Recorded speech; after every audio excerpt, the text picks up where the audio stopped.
Hi everyone, welcome back to WHU TV. My name is John, your host as always, and I hope you're doing well as I always do. This is a quick video discussing PAI Capital's withdrawal of taking over West Ham United, aka they failed in the bid.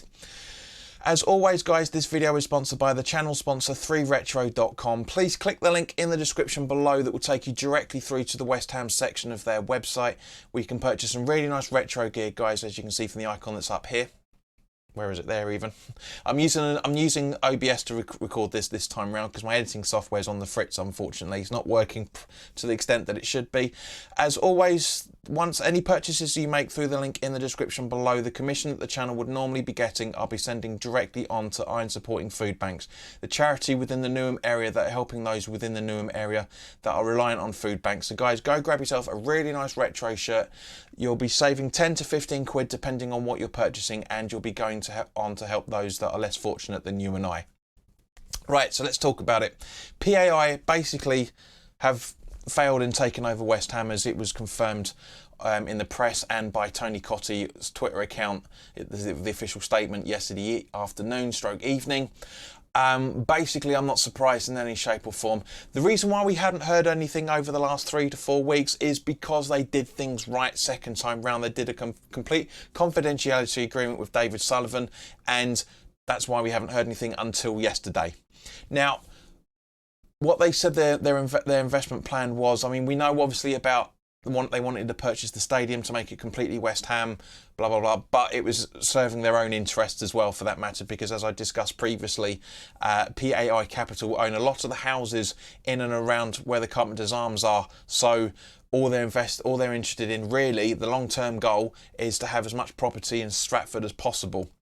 Now, they said in the statement that there's £150 million cash injection would be given to the club to help improve the youth setup, the training facilities, scouting network, and the men and women's making purchases for the men and women's team. Now, that sounds like a lot of money to you and I, but in football terms, when you think about it, how much development needs to go on in the background in the training facilities?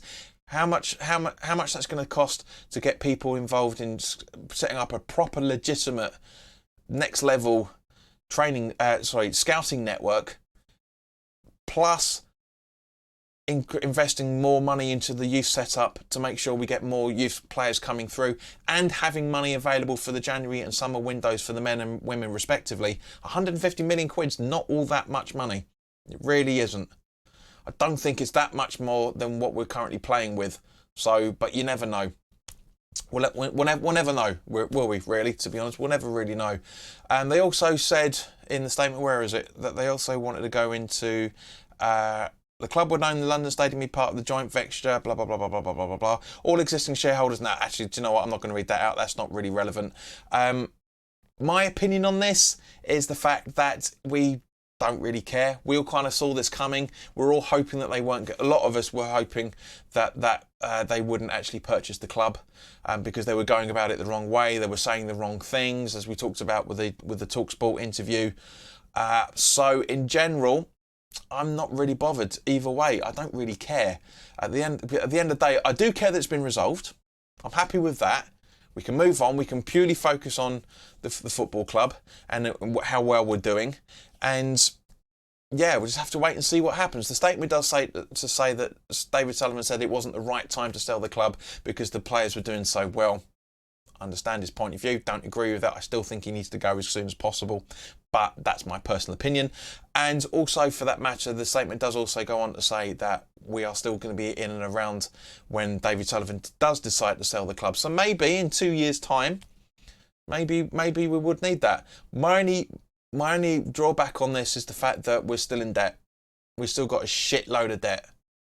And if the takeover had gone through, we would have wiped that out, and then we would have had some money from last season's TV deals to give us some cash injection in January. But it's not, these guys aren't the right people. They really aren't. So let me know your thoughts in the comment section below, guys. As always, I'm genuinely want to know what you're finding out. I hope you, as I say, I'm using OBS to record this, so hopefully this is a little bit better in terms of production and whatnot, because even though the editing software was very good, it's just not it's not working properly. But anyway, let me know your thoughts, and I will see you tomorrow afternoon for the live watch along for the Leeds game, 10 minutes before kickoff. Look, in the meantime though, guys, look after yourselves, have a great Friday, and hope to see you on Saturday. All the best.